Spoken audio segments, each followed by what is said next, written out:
O primeiro lugar onde chegou a família de Lehi foi chamado por eles de a Terra de Primeira Herança. Não há menção de frio, gelo ou neve, e o clima parece ser tropical ou semitropical. Muitos acreditam que não havia outras pessoas aqui a não ser Lehi e sua família. Porém, isso não é verdade. Já havia culturas aqui na Mesoamérica. Temos a tendência de pensar que quando Lehi e sua família aqui chegaram, essa terra estava vazia e desabitada. Mas ao lermos o texto no livro de Mórmon, aparentemente fica claro que haviam outras pessoas aqui. E Lehi e seu grupo descobriram esse fato rapidamente. Jornada de Fé. O Novo Mundo.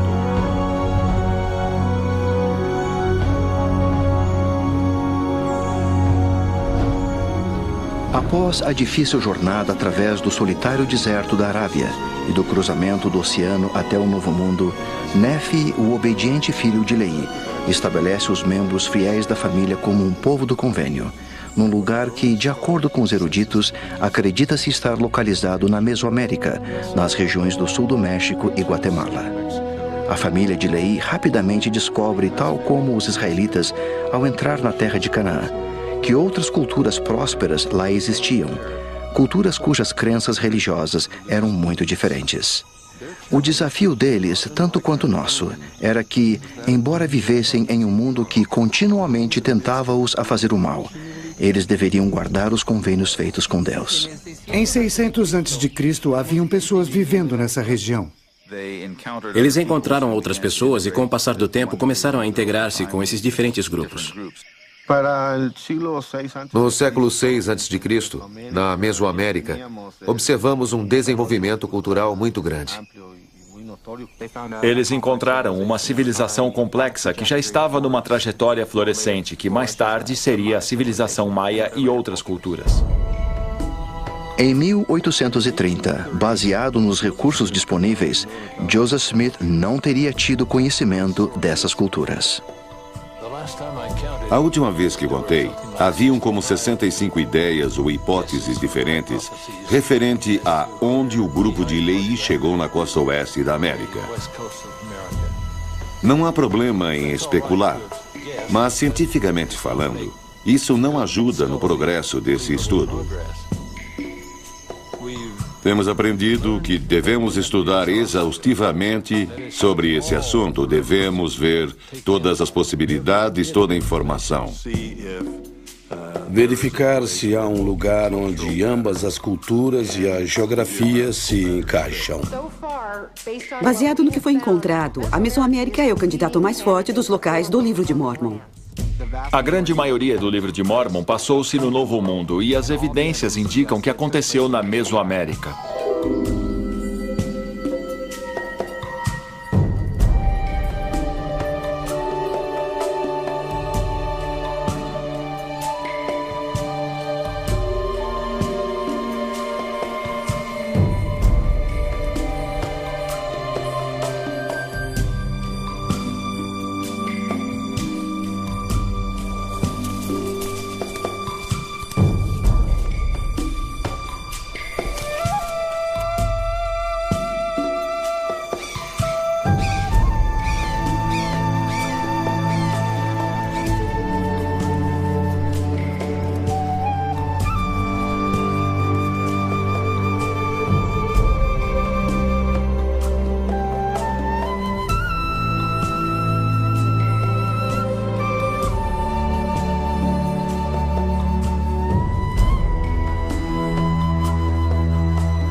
O primeiro passo ao observar a geografia do livro de Mórmon é começar com o texto, obviamente, pois o livro de Mórmon é a autoridade no que diz o livro de Mórmon. Devemos criar uma geografia baseada no livro de Mórmon e depois tentar encontrar um local onde ela se enquadra. Ao observarmos tudo geograficamente disponível e compararmos de maneira sistematizada esse conhecimento, uma coisa em comum se apresenta. A Terra Prometida tinha o formato de uma ampulheta. Sabemos que existe uma terra ao norte e ao sul, e entre os dois tem uma área relativamente estreita de terra. Era uma terra consideravelmente grande, e a questão do seu tamanho é crucial ao nosso entendimento a seu respeito.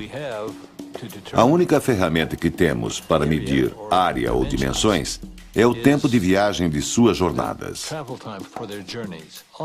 Em média, a maioria dos grupos em qualquer parte da Terra viaja aproximadamente a distância de 24 quilômetros por dia. Viajando da terra de Nefe à terra de Zaraenla, nos é relatado que demorava 21 dias. E para um grupo de 200 a 300 pessoas com rebanhos e gado, você pode deduzir que seria no máximo uns 320 quilômetros. Algumas centenas de quilômetros, uns 200 para a parte estreita da Terra. Seria mais ou menos de 960 a 1.600 quilômetros de cima até embaixo. E provavelmente não mais que 320 quilômetros de largura, talvez um pouco mais, mas não o suficiente para mudar o cenário. Ligado, você pode deduzir que seria no máximo uns 320 quilômetros. Algumas centenas de quilômetros, uns 200 para a parte estreita da Terra. Seria mais ou menos de 960 a 1.600 quilômetros de cima até embaixo. E provavelmente não mais que 320 quilômetros de largura, talvez um pouco mais, mas não o suficiente para mudar o cenário. A distância através daquela parte estreita de terra é difícil estimar, pois temos duas distâncias dela no livro de Mórmon, ambas dadas usando o tempo como medida e não distância. A medida é de um dia de jornada para um nefita e um dia e meio em outra seção. Em ambos os casos existe uma linha fortificada. Os dois parecem estar no contexto militar, e quando mensageiros militares estão correndo, eles são mais rápidos do que a população normal viajaria. Mensageiros que eram corredores poderiam atravessar em um dia ou um dia e meio. Mas não corremos hoje como eles corriam naquela época. Tem um outro elemento na área estreita que merece ser mencionado. É algo muito importante. Eles o chamam de estreita passagem. Não é apenas a estreita passagem, ela está dentro da estreita passagem. Há uma estreita passagem na faixa estreita de terra em algum lugar estratégico para viagens no sentido norte e sul.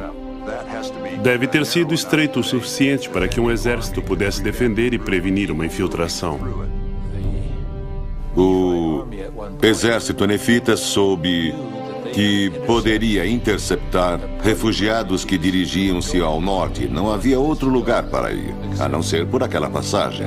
E eles interceptaram os refugiados. A Terra do Norte e a Terra do Sul são os dois grandes elementos mencionados no mínimo 75 vezes cada. A Terra do Sul estava quase toda rodeada por água. A Terra ao norte não estava totalmente explorada e se estendia a território desconhecido.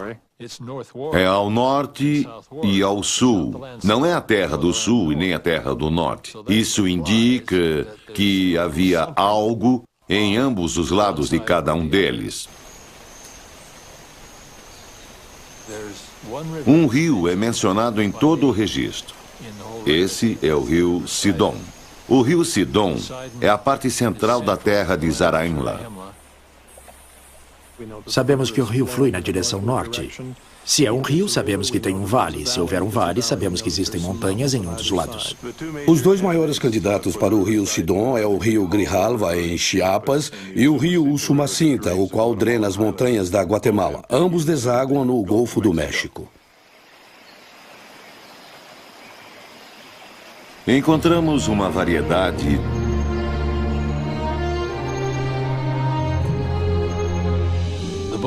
O livro de Mormon tem muitas das mesmas características culturais, todas as mesmas características da civilização da Mesoamérica. Mesmo que seja interessante falar da geografia e da arquitetura da Mesoamérica em comparação com o livro de Mormon, existe um contexto mais rico e profundo que podemos observar sobre as crenças da Mesoamérica, da religião mesoamericana, quando comparados com o livro de Mormon. Tem muitas atribuições culturais do livro de Mormon que se enquadram no contexto mesoamericano. Uma das coisas muito importantes do livro de Mormon é quão bem o livro de Mormon se paralela ao que conhecemos da pressão sociocultural que está acontecendo na Mesoamérica. Se você acrescenta aquelas atribuições culturais às atribuições geográficas, faz dele o candidato mais provável. O desenvolvimento da cultura mesoamericana coincide cronologicamente com as datas e eventos descritos no livro de Mormon.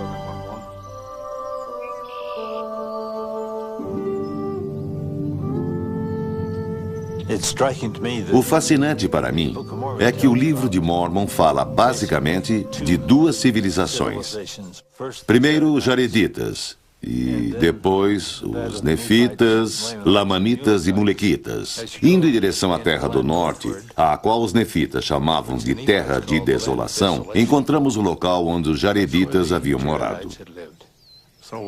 Então, onde estivermos olhando para os Jareditas, terá que ser ao norte da passagem estreita de terra, e que está de acordo com a Mesoamérica. A sequência de tempo e localização para os Olmecs e os Jareditas se encaixa muito bem. O estabelecimento da cultura maia nas montanhas e planícies ocorreu no mesmo período de tempo que o estabelecimento da civilização nefita e lamanita. A última parte da era pré-clássica começa em meados de 500 ou 400 a.C. e continua até de 3 a 400 depois de Cristo. A terra onde os nefitas e lamanitas habitavam foi uma terra com cidades grandiosas. Tal como Nefe, Zaraenla, a cidade da abundância e muitas cidades menores. Na época do livro de Mormon, temos algumas grandes cidades que estavam florescendo na Mesoamérica. Temos a área pré-clássica de El Mirador, que foi uma grande cidade. E temos cidades que nos são familiares, tais como Palenque, Tikal, que estavam começando a florescer. Então, existiam cidades, e com isso a existência de uma população correspondente. É provável que a maior cidade na Mesoamérica seja a altamente reconhecida Teotihuacan nos altiplanos do México.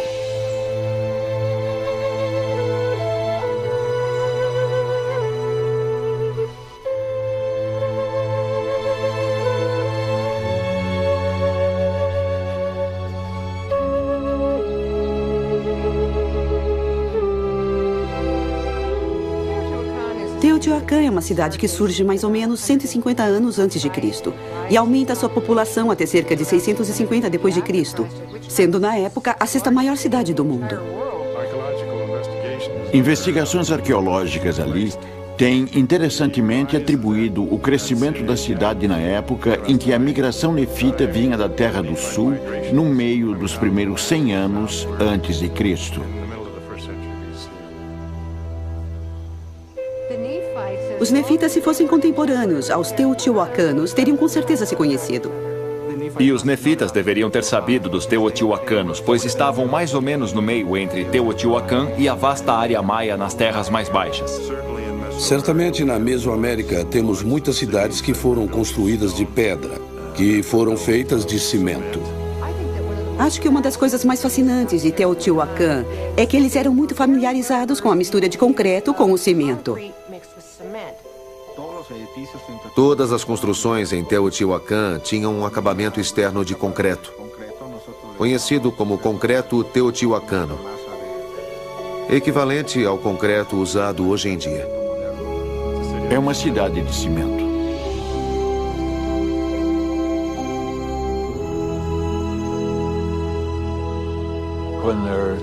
Quando há tantas pessoas envolvidas e tantas entidades sociais com cidades de grandes escalas, tem que haver um governo forte.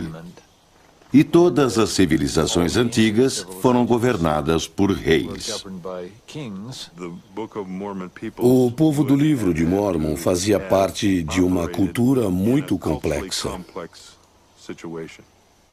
A organização política da Mesoamérica do povo maia, no qual temos um melhor conhecimento e observamos no Livro de Mórmon, particularmente entre os lamanitas, tem algumas correlações interessantes. Eles não somente tinham reis, não somente tinham dinastias onde havia herdeiros do reino. O que encontramos é uma conglomeração de cidades diferentes, cada uma tendo seu próprio rei, porém com um rei principal sobre todas as cidades. Então temos Lamoni, que era um sub-rei, e seu pai, que era o rei principal. Esta é justamente a situação que encontramos na Mesoamérica. Uma das coisas que ocorre na organização política dos maias é a visita oficial, algo formal, de um rei para o outro. Uma dessas visitas de Estado aparentemente ocorreu quando Lamoni deveria ter visitado seu pai comemorando seu aniversário. E quando ele leva Amon para livrar seus irmãos, vemos uma outra visita de Estado. Parece que estas visitas de Estado que vemos no Livro de Mórmon estão em paralelo aos textos que temos que indicam esses tipos de visitas entre o povo maia.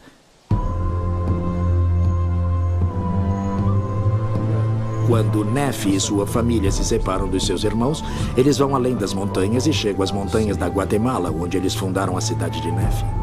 A cidade está nas montanhas, em algum lugar. Nefi a descreve como acima.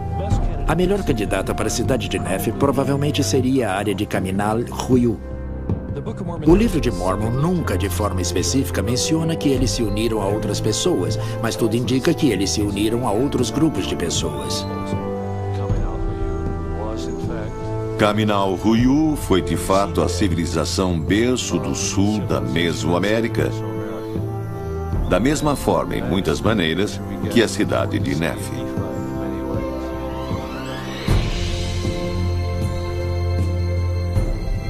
Dentro de um tempo relativamente curto, a descrição que recebemos da cidade de Nefi indica que havia um grande número de pessoas lá. Isso é um fato incrível num período de tempo muito curto para alguém que não somente uniu um número grande de pessoas, mas também os coordenou, os manteve vivendo na mesma área, os manteve com as mesmas crenças, os manteve com o mesmo sistema econômico, os manteve trabalhando juntos ao invés de separados. Nefi foi capaz de fazer isso, de juntá-los. Deveria ter alguém por trás disso. Nefi era um grande líder.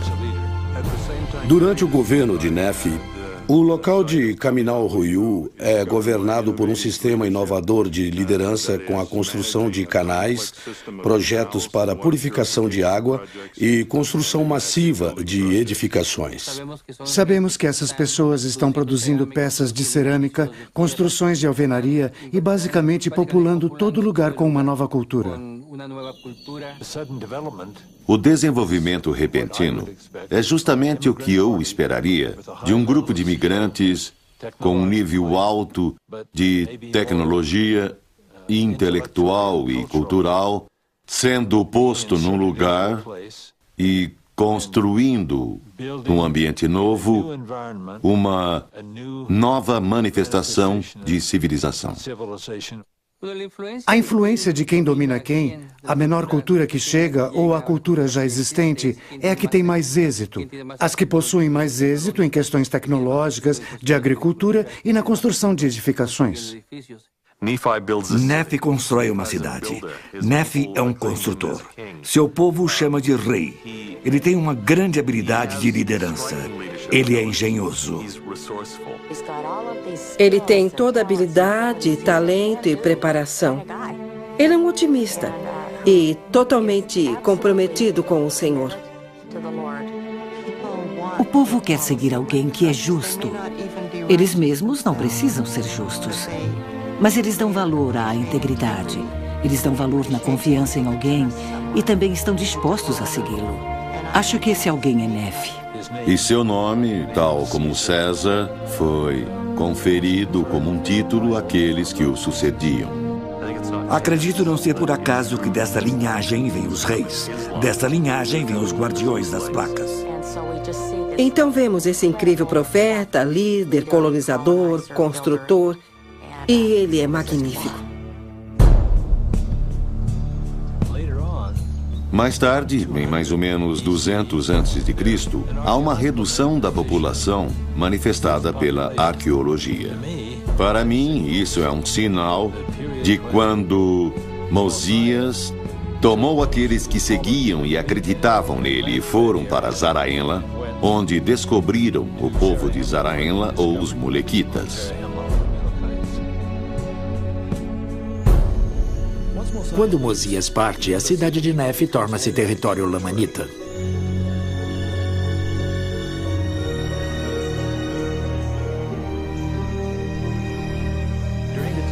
Durante o tempo do Livro de Mórmon, eram falados múltiplos idiomas. Além dos idiomas, houve um número surpreendente de maneiras de escrever dentro da Mesoamérica. Existe um grande número de escritas maias durante o período pré-clássico, ou seja, antes de Cristo. Provavelmente o mais famoso é o Monumento 10, situado em Caminal Ruiú. Eles tinham todo tipo de livro que podia ser imaginado. Esses livros eram conhecidos como codexes. Eles se abriam como sanfonas, e ainda existem alguns deles. A capacidade de escrever foi extremamente comum na Mesoamérica. O idioma falado poderia facilmente ter mudado. Poderia ter tido uma raiz do hebreu, tal como o inglês. Aliás, se tentamos ler Beowulf, não podemos devido ao idioma ter mudado tanto. Vejo que as palavras de Amaron a Mormon, que tinha 10 anos na época, são muito interessantes. Amaron diz a ele: percebe que és rápido a observar. O que vejo é que Amaron está dizendo a Mormon: vejo que você aprende rapidamente, isso é bom, pois você terá vários conjuntos de livros em 2 idiomas e muitos dialetos, e em diferentes estágios linguísticos. Boa sorte. Tem um ponto, porém, que é importante reconhecer, pois o idioma religioso é altamente conservativo e preservado.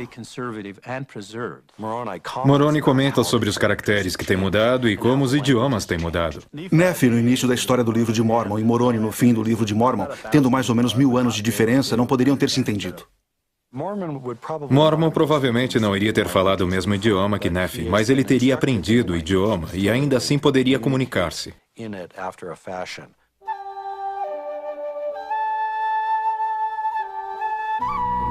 Uma das questões mais fascinantes sobre Lehi e sua família, ao chegar no Novo Mundo, é como a transferência de cultura vai acontecer, qual é a direção. Para coisas do dia a dia, a direção tem que ser da Mesoamérica para suas vidas.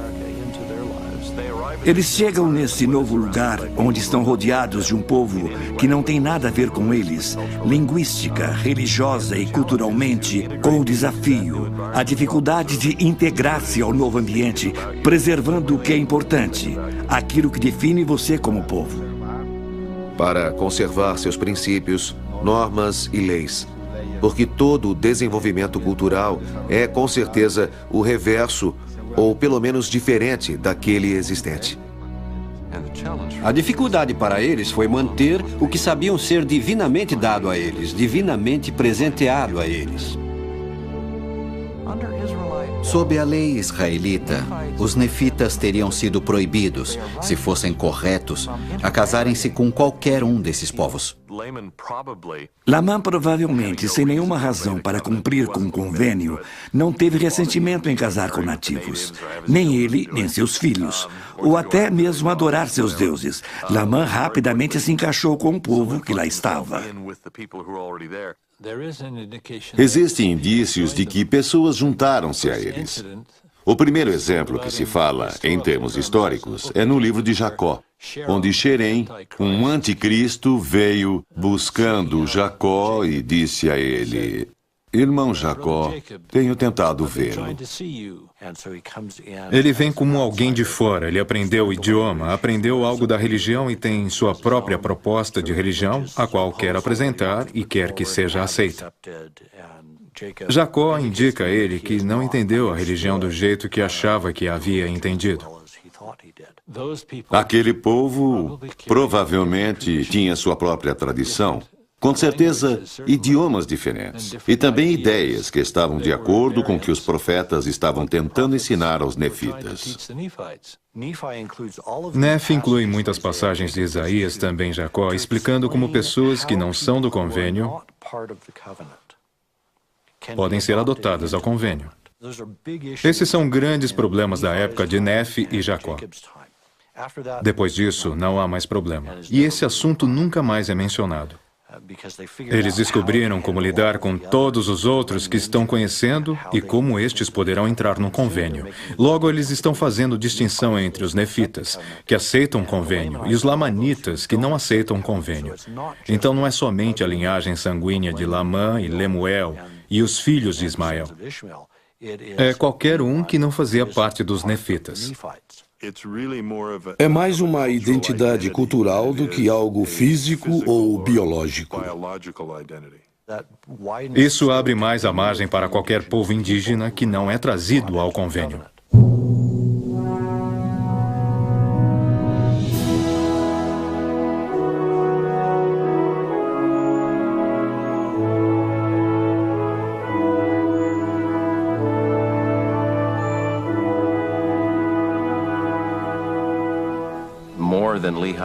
As escrituras nas placas de latão preservaram seu povo mais do que a família de Leí. Eles continuamente tinham que voltar para as placas de latão. Continuamente tinham que voltar à sua herança religiosa para sobreviver como uma sociedade. As placas de latão eram imensamente importantes. Sabemos o que aconteceu aos bonequitas. Eles não trouxeram nada, nenhuma escritura. Perderam seu idioma, perderam sua identidade, perderam a memória de quem eram e perderam sua religião. As placas de latão tiveram o mesmo papel na sociedade deles que as escrituras em nossa sociedade. Elas aumentam nossa memória, nos fazem lembrar dos acordos de Deus com seus filhos no passado.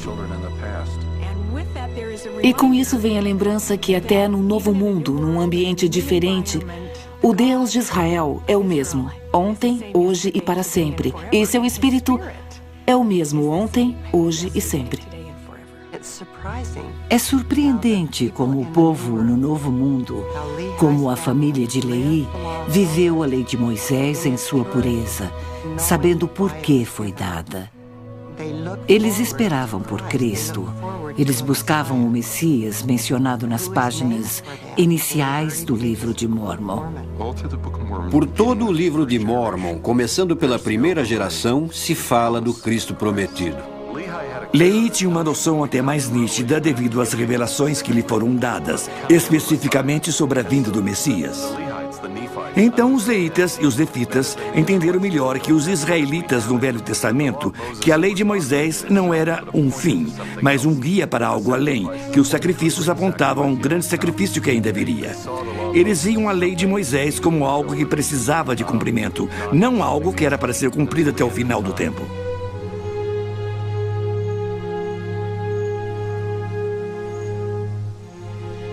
Quando Nefe chega ao Novo Mundo, uma das coisas que ele faz é construir um templo. Isso também é um símbolo tangível da presença de Deus na comunidade. A construção do templo por Nefe não está fora do contexto da Mesoamérica. O templo era a parte central da adoração para as pessoas da Mesoamérica. Lá eram feitos os rituais. As pirâmides encontradas na Mesoamérica não são templos. Elas representam simbolicamente montanhas. A palavra montanha em maia é Huitz, e as pirâmides são conhecidas pelo nome de Huitz. O templo se encontra no topo da pirâmide, e isso é o que constitui o templo.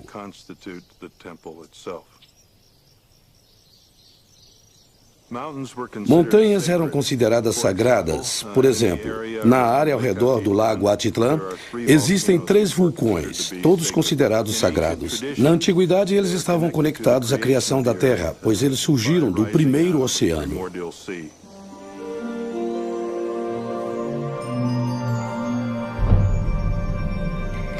As cavernas nas montanhas eram consideradas os locais mais sagrados, como o Santo dos Santos. A pirâmide maia representava a criação artificial da montanha, e os locais sagrados em cima delas representavam as cavernas. As cavernas eram como portais para o mundo sobrenatural, principalmente o mundo dos mortos. Os maias possuíam um conceito do universo dividido em 3 partes: o céu, a terra e o mundo coberto por água abaixo da terra. Observamos esses mesmos conceitos sendo ensinados no livro de Mórmon. Quando Abinadi está pregando aos sacerdotes do rei Noé, ele diz: "Não farás para ti imagem de escultura, nem alguma semelhança do que há em cima nos céus, nem debaixo da terra, nem nas águas debaixo da terra." E este é exatamente o conceito do cosmos visto pelos maias. Embora não seja exatamente claro o que acontece em cada um desses níveis ou como era obtido, a meta final dos maias, principalmente dos reis, era atingir o mais alto nível do cosmos e chegar até o céu.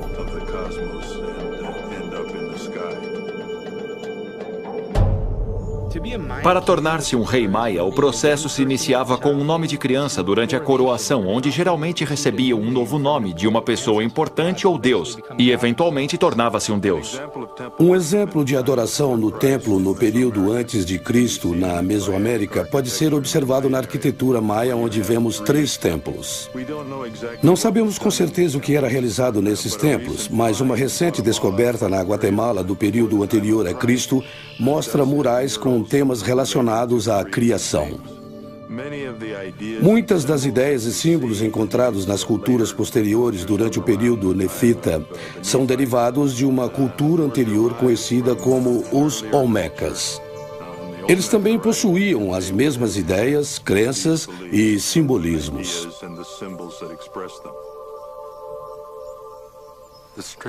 A linha mais reta para alguém seguir na antiguidade, de conversão, de cumpridores de convênio, é através do templo. Os templos são tão importantes para eles quanto o templo foi importante ao rei Salomão. E o templo deles, seu primeiro templo, foi feito de acordo com o modelo do templo de Salomão. Se você está trazendo um povo para o convênio, o que deve ser feito é construir um templo. E então você os leva ao templo. Isso é o que os adere aos novos princípios, ensinamentos e convênios que tinham recebido. Apesar do templo ser o centro para ambos, o povo da Mesoamérica e o povo nefita eram os convênios feitos pelos nefitas no templo que realmente os separavam dos lamanitas e das outras culturas da Mesoamérica.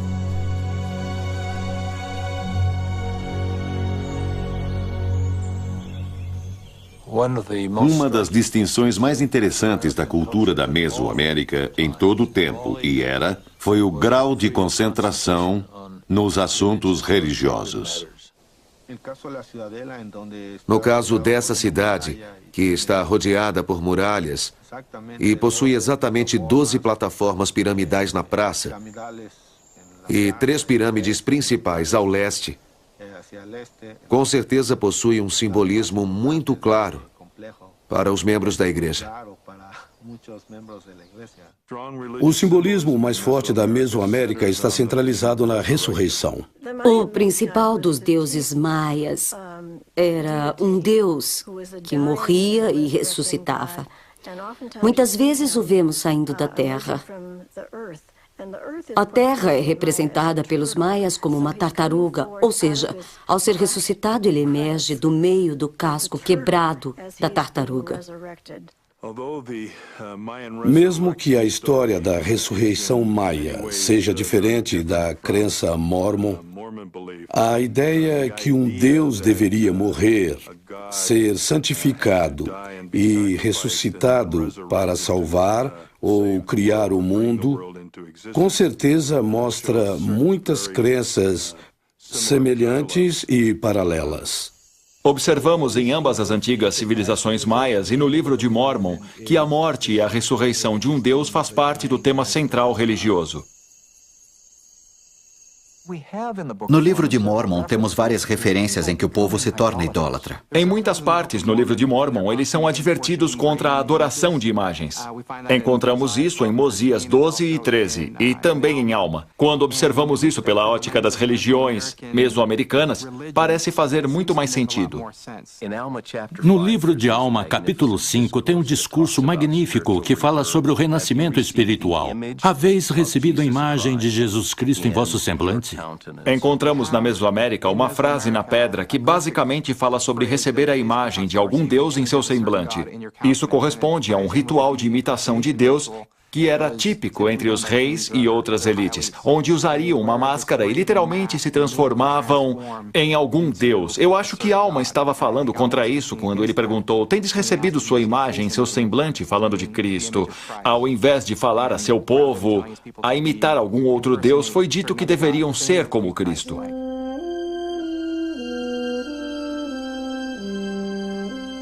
Quando Benjamin começa seu discurso, uma das coisas que ele fala especificamente é: sou um homem. Isso parece um tanto estranho. Acho que Benjamin, de fato, estava respondendo ao conceito do rei, ser divino. Ele queria dizer a seu povo que ele não era um rei divino. Os reis maias eram considerados divinos, então uma das coisas que Benjamin queria deixar claro é que o povo entendesse que ele era apenas um homem. Ele está reforçando sua humanidade a seu povo, pois ele não quer que o povo acredite no conceito do rei divino, conceito esse propagado na área mesoamericana. Isso acontece de novo quando Amon é perguntado pelo rei Lamoni: és tu mais que um homem? Numa das conversas, um dos assuntos críticos que eles têm é: você é mais que um homem? Dentre os deuses mesoamericanos, existe uma classe de deuses que vieram à Terra, e eles pensam claramente que Amon é um deles.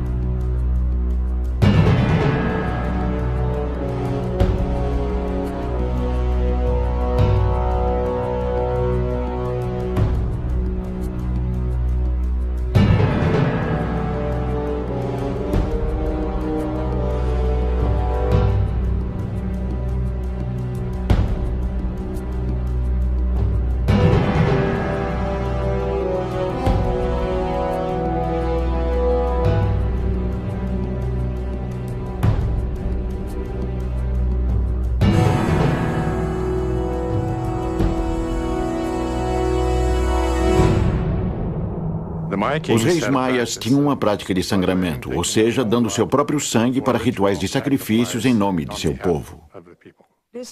Isso era uma prática dos reis e das rainhas, pois as mulheres faziam também, para mostrar que eles eram divinamente chamados para governar. O governante era o mais importante. Quanto mais alto o nível social, mais importante era o sangue dele como oferta. Até onde sabemos, em quase todo o desenvolvimento cultural mesoamericano, existe muito sacrifício humano e normas sociais diferentes daquelas praticadas pela família de Leí e outros profetas. E, com certeza, tiveram muita dificuldade para conservar seus princípios e suas leis. A Mesoamérica acreditava que sacrifício do coração, sacrifício humano e dar sangue era importante para manter sua vida fluindo, para manter seus deuses satisfeitos. O sangramento do governante, basicamente, era um ato de dádiva para que os deuses favorecessem os maias e, dessa maneira, purificassem, dessem fertilidade e tivessem comunicação com esses deuses. Os seus deuses têm dado vida a eles, então eles precisam dar algo em troca para manter a vida contínua. E o que é mais importante do que a vida que Deus lhe deu? Então eles usavam o sacrifício humano, especialmente o sacrifício do coração, tirando o coração ainda batendo. Na carta de Elamã ao general Moroni, ele indica os problemas que estão tendo enquanto os lamanitas tomaram algumas de suas cidades. Ele diz que eles levaram muitos cativos, muitos foram mortos, exceto os capitães-chefes. Eles permaneceram vivos por alguma razão. Ele diz até onde sabemos que estão na terra de Nefe ou estão mortos. Esse povo é muito inteligente, são sociedades muito avançadas e com isso sabem que o coração é o motor do corpo. Assim, eles estão interessados em remover o coração enquanto está batendo e oferecê-lo aos deuses como uma oferta suprema. Em termos da Mesoamérica, isso é muito interessante, pois os capitães-chefes eram aqueles que possuíam mais valor, pois eles tinham mais prestígio. Então é necessário ter alguém com algum tipo de virtude. Pode ser castidade, pureza, a inocência de crianças, pode ser a força de guerreiros. Os capitães-chefes eram aqueles que você queria sacrificar. Amaleque sabe da prática de sangramento feita pelos reis naquela área. Observamos isso no livro de Mórmon, em Alma 34:10, onde diz: porque é necessário que haja um grande e último sacrifício. Sim, não um sacrifício de homem nem de animal, nem de qualquer tipo de ave, pois não será um sacrifício humano. Deverá, porém, ser um sacrifício infinito e eterno. Ele está essencialmente negando a divindade desses reis ao dizer que não é um sacrifício humano que vai expiar pelos pecados do povo, mas tem que ser um sacrifício divino, tem que ser o sangue de um Deus. Aí ele especificamente se refere ao sangue de Cristo. É muito difícil para o povo da Mesoamérica largar seus hábitos antigos. Eles sentem que os deuses não vão favorecê-los. Existe claramente um nítido paralelo sobre o coração e as metáforas do coração no livro de Mórmon e a Mesoamérica. Quando você é minoria, é muito difícil manter suas ideias puras. Essa era a dificuldade de Leí e sua família. Quando a lei de Moisés acabou, o novo sacrifício era um coração quebrado e um espírito contrito, literalmente um sacrifício de coração.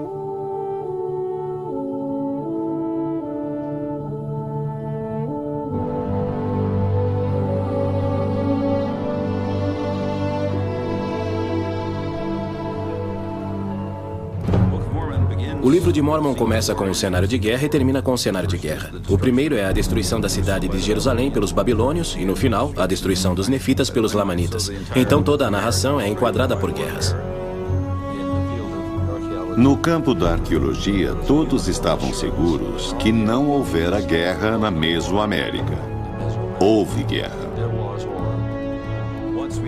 Quando recebemos melhores documentações no período clássico dos maias, vemos que a sociedade inteira foi estruturada em atividades militares. Parece que era uma sociedade altamente militarizada. Foi uma parte íntegra à sua religião, de sua estrutura política e de suas economias. Roubar através da guerra fazia grande parte de sua sociedade. Todos os anos recebemos mais e mais informação sobre a importância das guerras, como eram. Isso é exatamente o que diz o livro de Mórmon.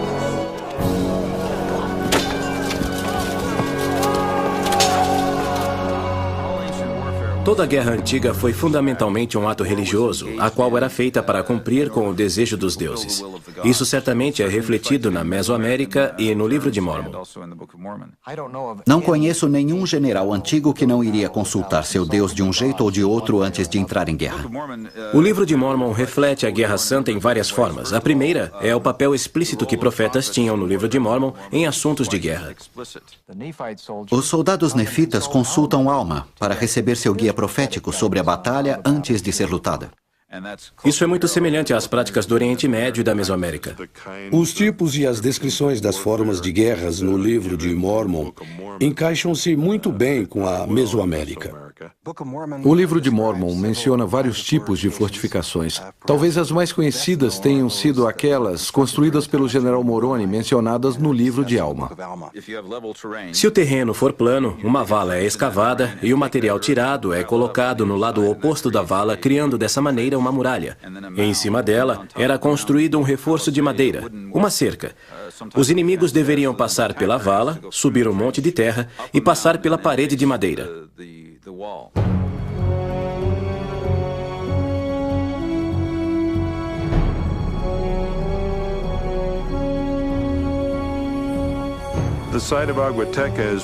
O local conhecido como Aguateca possui uma escarpa ao leste e um abismo natural ao oeste, formando naturalmente uma barreira de defesa onde pedras, flechas e outras armas de guerra poderiam ser usadas caso houvesse um ataque.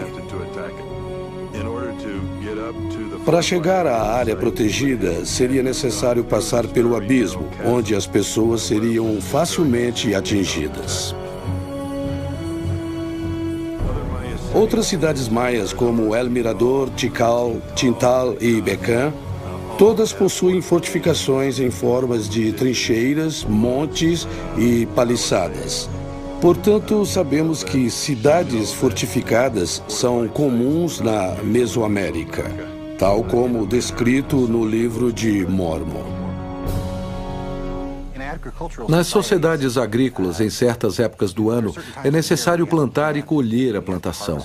Isso é muito importante, pois se você não tirar vantagem dessa época do ano, certamente vai ter problema. As guerras no livro de Mórmon, por exemplo, foram sempre conduzidas no segundo ou no 11º mês do ano.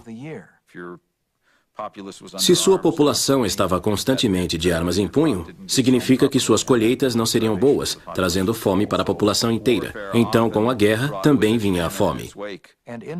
Algo interessante é que justamente na Mesoamérica, o segundo e o 11º mês são os meses onde os agricultores teriam o tempo e o clima certo para entrar em guerra.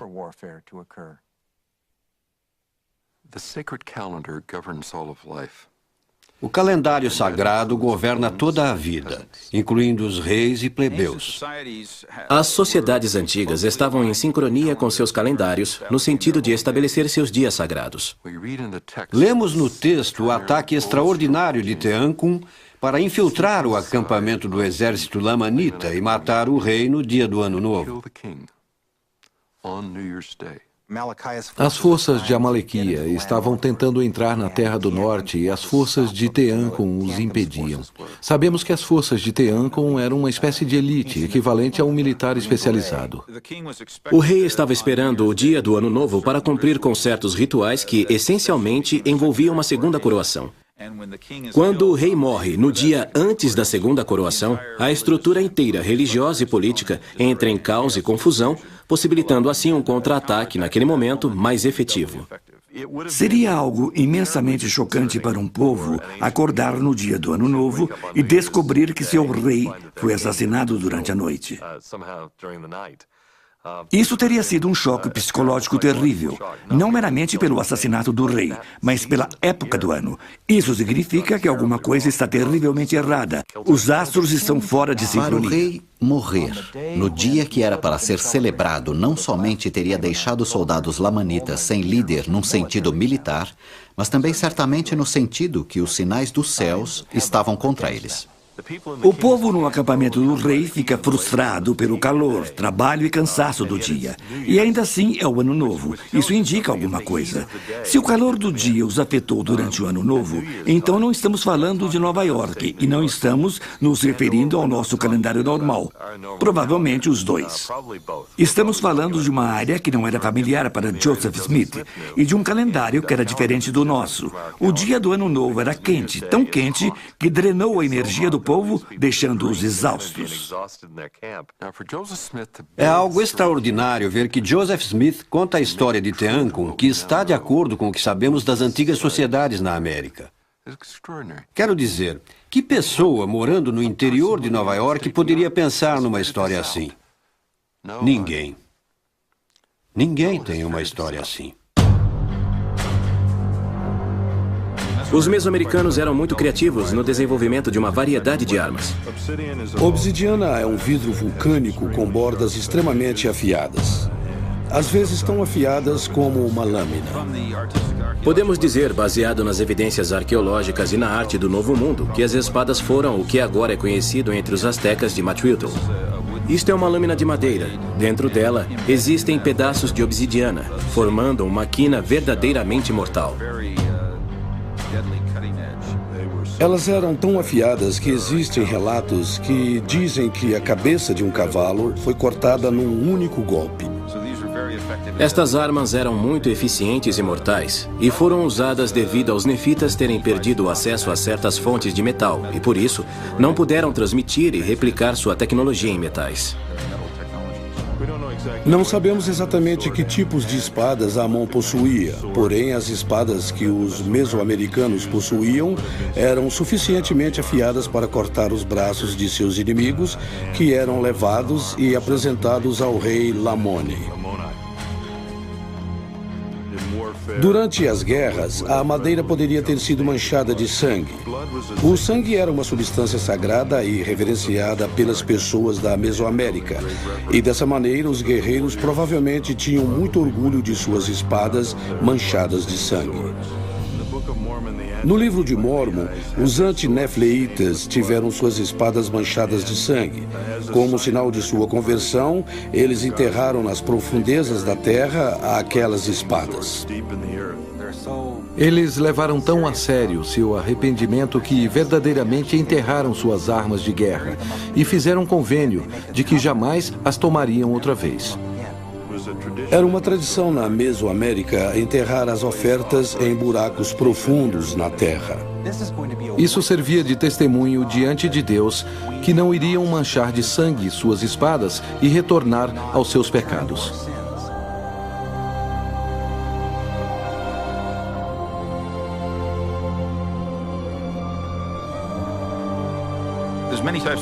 Existem muitos tipos de proteção descritos no livro de Mórmon.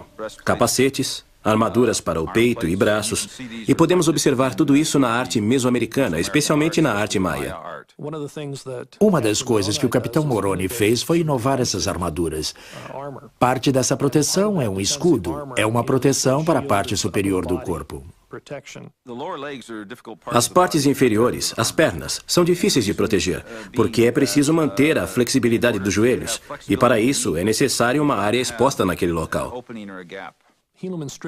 Se os guerreiros de Elamã estivessem usando algum tipo de proteção, provavelmente não teriam sido feridos em algum lugar fatal, porém certamente teriam perdido sangue pelos ferimentos nos braços e pernas.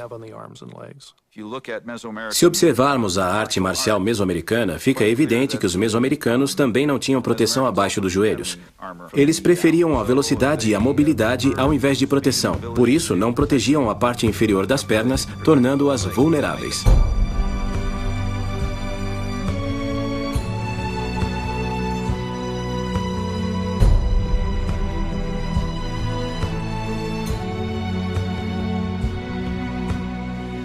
O Capitão Moroni é um dos grandes heróis do livro de Mórmon. Mórmon claramente pensava da mesma maneira. Ele disse, se todos os homens fossem como Moroni, os poderes do inferno estremeceriam. O Capitão Moroni deveria ser como um daqueles líderes que aparece de vez em quando. Simplesmente cheio de carisma. Quantas jovens moças neste mundo estão esperando por um Capitão Moroni? Se todos os homens fossem como o Capitão Moroni... Homens como ele são raros, existem alguns imitadores, mas o Capitão Moroni, no livro de Mórmon, é um líder genuíno com paixão e força para fazer o bem. O Capitão Moroni é o comandante mais famoso do livro de Mórmon. É conhecido por sua coragem, talento militar e também por sua espiritualidade. Ele tem um sexto sentido, é justo, está disposto a confiar nos profetas, ele escuta a voz do Espírito. Ele é o padrão de um general justo, um comandante reto. Ele é o tipo de pessoa que você e o povo seguiria não importando o quê. Ele é muito inteligente, um general brilhante. Ele é um inovador.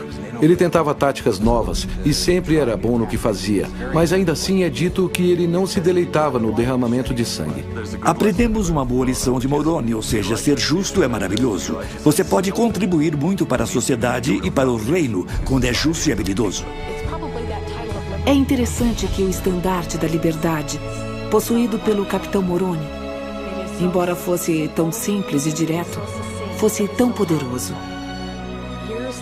Anos mais tarde, sob a liderança de Mórmon, o povo fez uma lista das causas pelas quais lutariam. Suas esposas e famílias, suas casas e lares.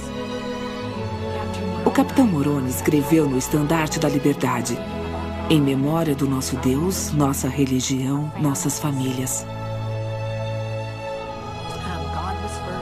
Ao colocarmos Deus em primeiro lugar, as outras coisas se complementam.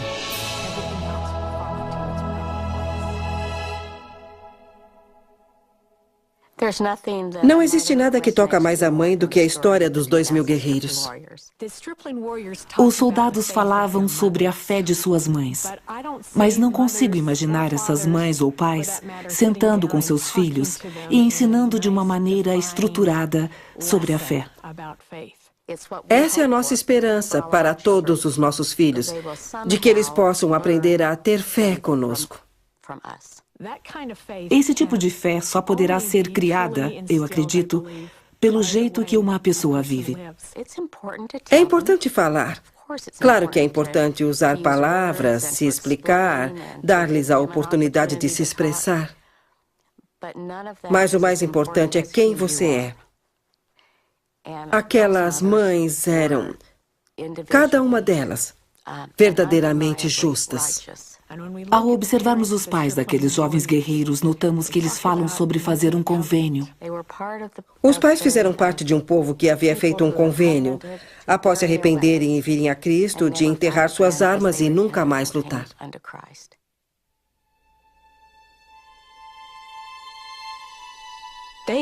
Esses jovens tinham uma fé incrível, tanto que Elamã sente-se fortalecido por causa deles.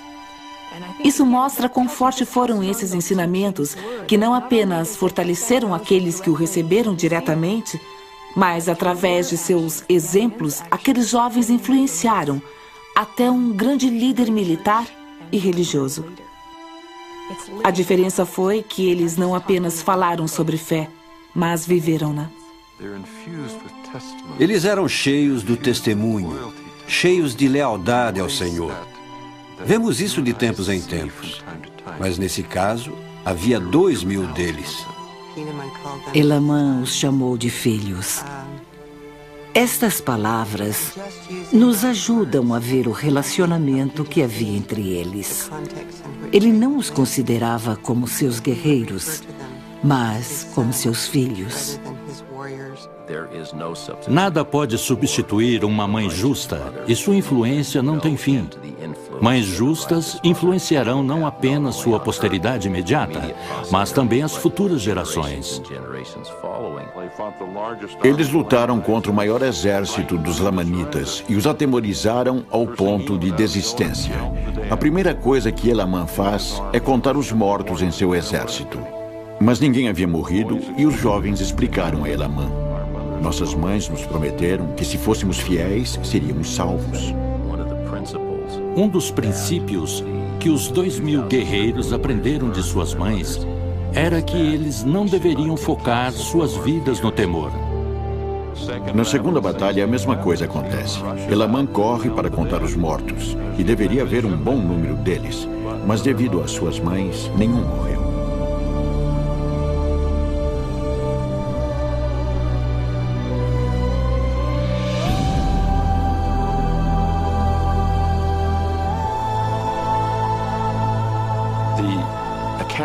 O relato do desastre em Terceiro Nef é muito interessante.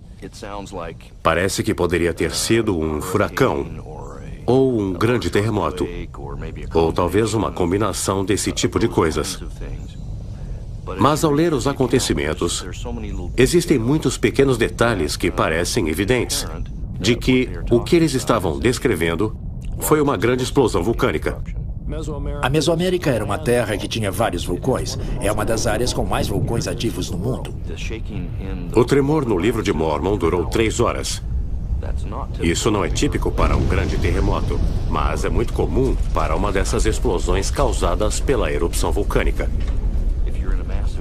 O maior terremoto registrado na história ocorreu no Alasca, e esse terremoto durou apenas 3 ou 4 minutos, sendo esse o maior terremoto registrado. O vulcão normalmente tem magma e pedra tapando sua chaminé, e demora um bom tempo para que esse material possa ser retirado. Isso poderia ter levado algumas horas. Na erupção do Monte Tambura em 1815, 100 vezes maior que a do Monte St. Helens, severamente afetou uma área de 1.600 quilômetros de circunferência. Parte do relato encontrado em Terceiro Nef diz que a face inteira da Terra foi modificada. Não existe outro evento natural, nenhum furacão, terremoto, nada semelhante que poderia modificar o terreno como um vulcão.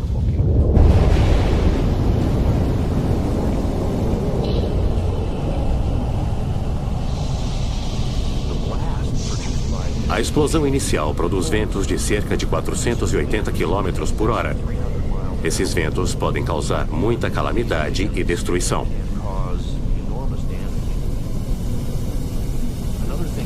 Uma outra coisa é produzida com toda essa cinza sendo jogada na atmosfera. O atrito entre as cinzas e as moléculas de ar produzem muita eletricidade estática. A eletricidade estática cria trovões fenomenais, tais como nunca se havia visto antes. Alguns relâmpagos possuem uma forma esférica. Os relâmpagos faziam parte dos acontecimentos durante essas erupções vulcânicas. E até mesmo bolas de relâmpagos literalmente batiam pela Terra. Provavelmente muitas pessoas tenham sido mortas devido a este fenômeno.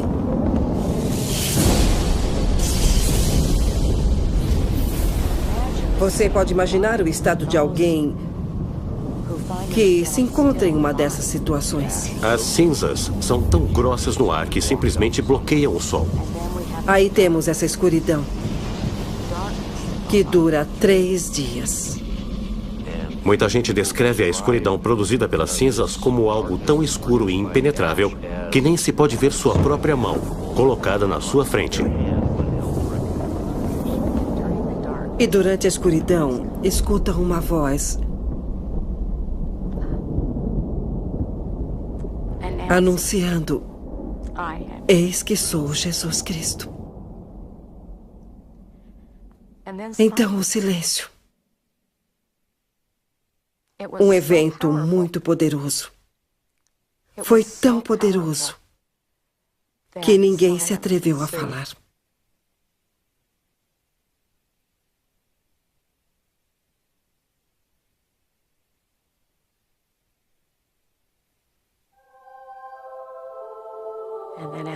Depois de algum tempo, ele aparece. Ele aparece ao seu povo, agora preparado de um jeito que nem podemos imaginar para vê-lo. Eles são aqueles que escolheram a Cristo. Aqueles que sobreviveram às catástrofes devido à sua fé e retidão. Desde o tempo que Leí e sua família deixaram Jerusalém, a mensagem é que Jesus é o Cristo. Ele é o Salvador do mundo. Para mim, parece que todos os eventos antes de terceiro Nefi nos levam à vinda do Senhor no novo mundo. Essa é a mensagem mais importante do livro de Mórmon. O Salvador cura este povo de 3 maneiras.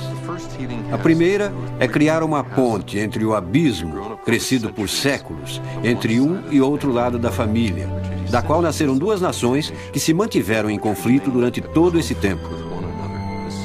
O Salvador fala ao seu povo sobre união, a união que existe entre o Pai, o Filho e o Espírito Santo, sendo esses 3 um só Deus.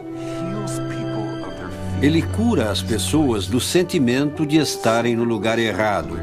Ele deixa muito claro que ele deu esta terra como sua herança. Eles são um em propósito e mente. Eles se tornam como o Pai e o Filho. Eles se tornam unidos. A terceira cura que ocorre é o perdão dos seus pecados. O Salvador vem para libertá-los de si mesmos. Eles o conhecem, o adoram. Cristo veio até eles. Essa maneira é tão diferente daquela ocorrida em Jerusalém. Parece que você está entre o povo quando Cristo os administra. No início, quando ele aparece, ele convida a todos, um por um, para vir até ele e sentir as marcas das suas mãos e pés.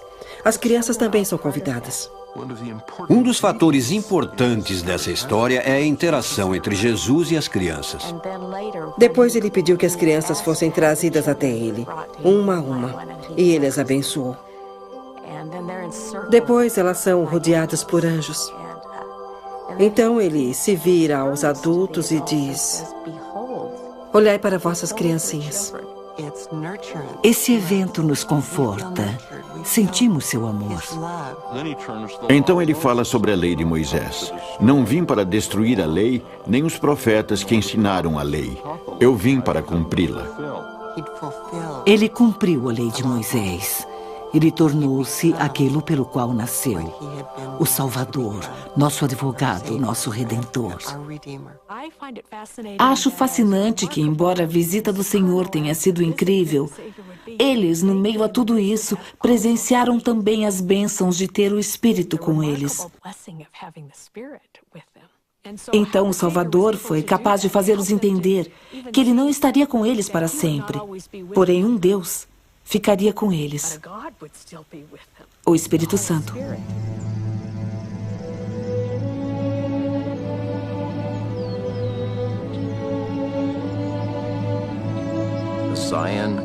Os ensinamentos de Sião, ou uma sociedade de Sião, começa no coração dos indivíduos. Temos que estar dispostos a sacrificar tudo o que for necessário para guardar os mandamentos do Senhor. Temos que fazer todo o possível para ter um coração quebrantado e um espírito contrito. Pelas minhas pesquisas, vejo que o único governo estabelecido pelo Senhor e que continuou foi o do Quórum dos 12. De maneira geral, essa ordem era inferior numa instituição social que quase nem precisava de governo. É impressionante que por muitas gerações tenha sido registrado que eles viveram em paz. Eles compartilharam seus bens e não havia discórdia entre eles. Isso não acontece normalmente. É óbvio que esse evento foi extremamente poderoso, tão forte que até mesmo o seu relato pelos pais teve uma grande força na transformação do comportamento, até mesmo da próxima geração. Se seguirmos os conselhos do Espírito Santo, não precisaremos de muitas regras e regulamentos. Quando você tem esses dois elementos na sociedade, o amor a Deus e ao próximo como a si mesmo, então não há necessidade de muitas leis. A chave era que eles tinham tudo em comum. Eles se preocupavam com todos da mesma maneira que se preocupavam consigo mesmos. Não existia inveja. Não havia inveja, brigas e contenção. Tudo que possuíam era em comum. Eles haviam consagrado. Haviam feito convênios e se consagrado. Trabalhavam arduamente. Não era uma vida fácil. Eles reconstruíram suas cidades, estavam muito ocupados. Com certeza eram felizes. A felicidade verdadeira significa que você está trabalhando junto com outros, que está ocupado. Uma das razões pela qual a lei não precisava ser imposta interna ou externamente era que a lei estava gravada em seus corações.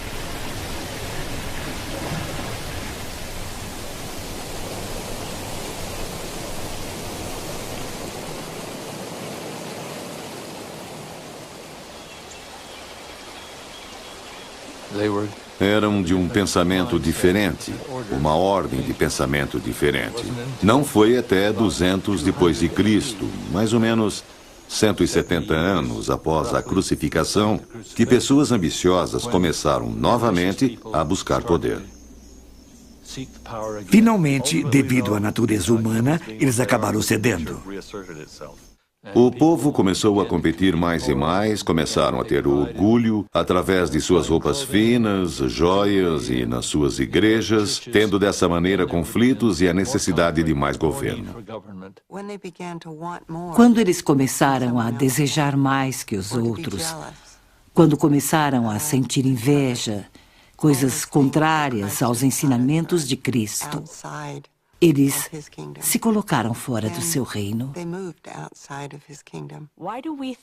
Muitas vezes pensamos que o sucesso é um produto daquilo que é escrito sobre nós, nas colunas dos jornais e livros, ou quão conhecido é o nosso nome, e não pelas coisas que fazemos no dia a dia ou pelos convênios que guardamos, cuja influência é muito maior na sociedade. Daquele momento em diante, as coisas começam a cair. O povo, ao invés de ver a sociedade como um todo, a quem o Salvador havia curado, agora começa a dividir-se em clãs, tribos e famílias. Foi nesse momento que eles se dividiram em classes e começaram a mostrar suas riquezas. Daí em diante, eles não tiveram as características pacíficas. Desta maneira, começaram as guerras. O desejo de eu quero mais. Parece que quando esse período começa, a queda é muito rápida. Eles tomaram a decisão de ir contra os antigos ensinamentos. É justamente isso que faz a situação ainda mais trágica.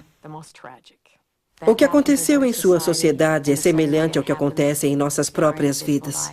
Uma decisão por vez. O mais importante são os seus egos, e por isso eles retrocedem para onde, social e tipicamente estavam. Contendas, dificuldades, guerras, brutalidade, ciúme, imoralidade e orgulho. Uma coisa que podemos observar na vestimenta dos maias, daqueles que eram nobres, era o grande ego e orgulho que possuem.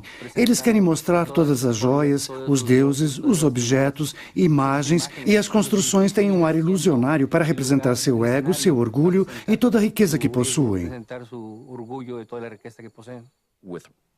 Com o orgulho prevalecendo, eles começam a competir uns com os outros, conduzindo-os à guerra, e a guerra os conduz à destruição.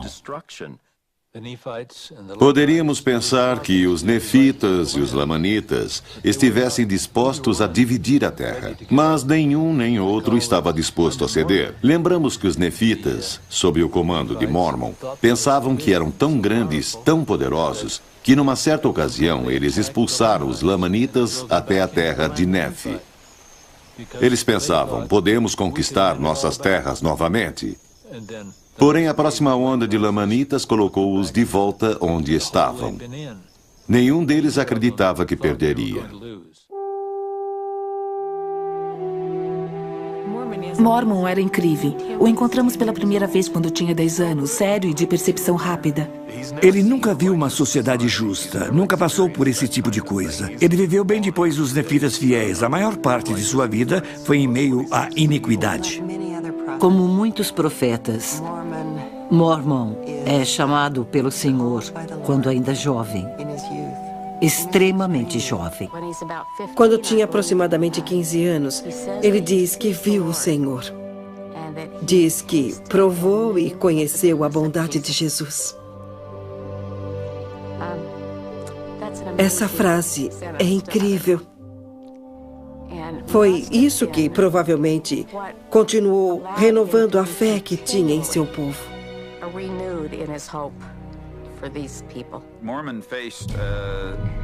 Mormon enfrentou uma situação semelhante à de Moroni, mas de alguma forma até pior. Ou seja, a maioria do povo que ele queria salvar se recusava a ser salvo. A coisa mais importante e necessária para aliviar os problemas militares era uma reforma social e espiritual entre a comunidade. Porém, eles se recusavam a tal reforma.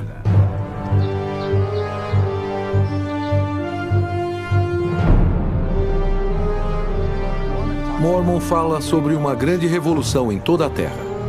Em mais ou menos 350 depois de Cristo, algo grande acontece no estado de Chiapas, justamente na área mais baixa de Chiapas, no qual alguns de nós identificamos como o local de Zarahemla. Houve quase um abandono total de artigos arqueológicos naquele local, nas cidades, durante aquele período.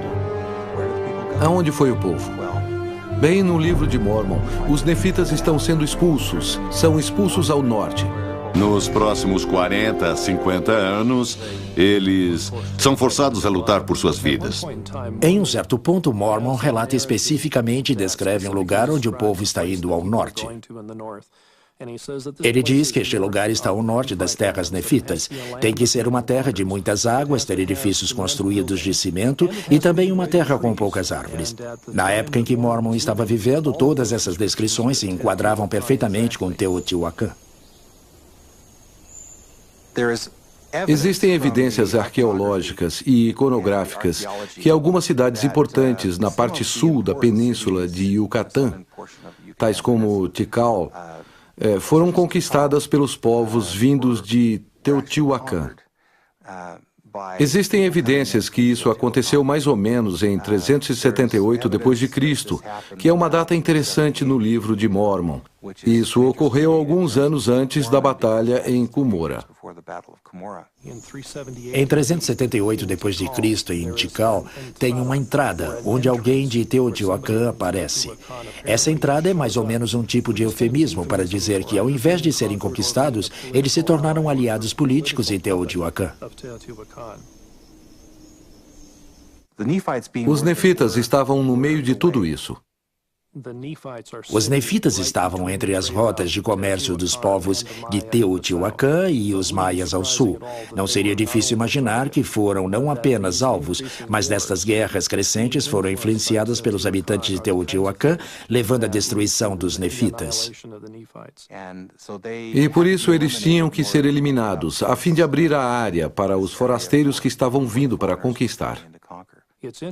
É também interessante que, nesta época, Mormon fala sobre a mudança da natureza da guerra. De repente, ele comenta que as regras de guerras não estavam sendo seguidas como no passado.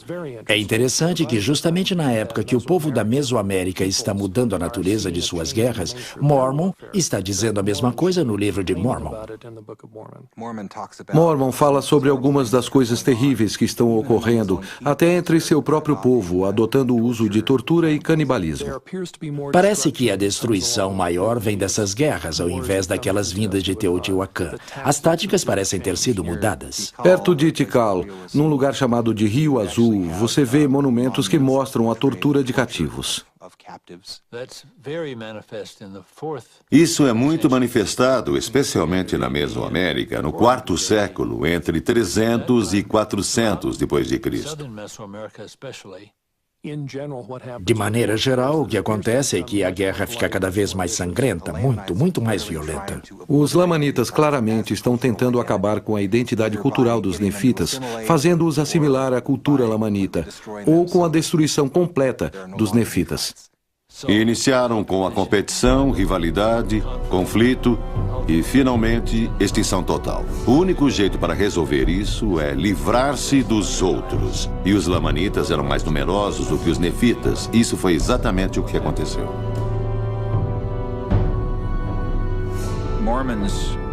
A grandeza de Mormon foi manifesta pelo fato de que ele pôde evitar a destruição de seu povo por tanto tempo. Ele deveria ter sido uma figura legendária por aquilo que realizou nos primeiros 40 ou 50 anos, pois a guerra que eles lutaram durou um bom tempo. Passou sua vida inteira como um soldado, desde seus 15 anos até sua morte. No fim, quando ele finalmente sabe que tudo acabou, ele não fica desesperado, pois ele tem a nós. Acho que Deus nunca causa desespero, pois essa é uma característica de um Deus. Por causa disso, sabemos que ele está cheio desse amor. Mormon foi absolutamente um escritor maravilhoso e um editor incrível. Ele criou a história escriturística mais longa e consistente que temos do mundo antigo. É a obra mais longa de literatura que temos. Ela foi dada a nós por um único homem, olhando a sua religião e nos dizendo que ele pensava ser o mais importante. Ao concluir sua obra, ele volta o seu imenso coração e seu talento para cada um de nós. Ele escreve para nós, pois sabe que iríamos nos beneficiar com seu registro. Ele é tão convincente. Todas as histórias que ele inclui e todas as decisões que ele toma são especificamente para mostrar-nos que Jesus é o Cristo. Mormon é incrível para mim porque ele nos mostra que, embora o mundo ao nosso redor seja iníquo, você ainda pode manter os convênios feitos, você ainda pode se manter acima do normal e ser uma influência para o bem. Quando ele descreve para Moroni que perdeu a esperança, que todos haviam se tornado corruptos, fazendo o mal continuamente e não o bem, ele diz: não posso mais recomendá-los a Deus.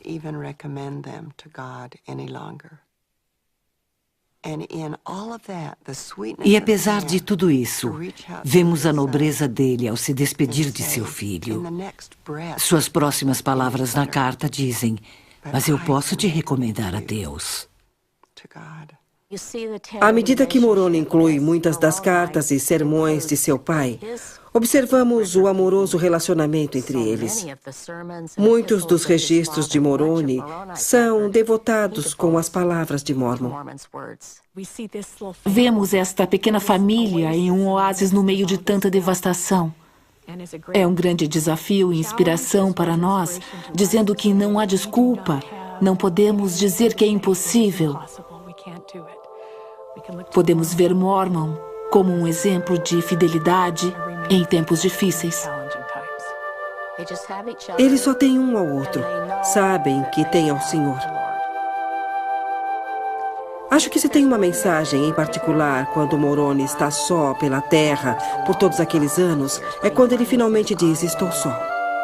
Essa mensagem significa que, se estivermos com Deus, isso é o suficiente.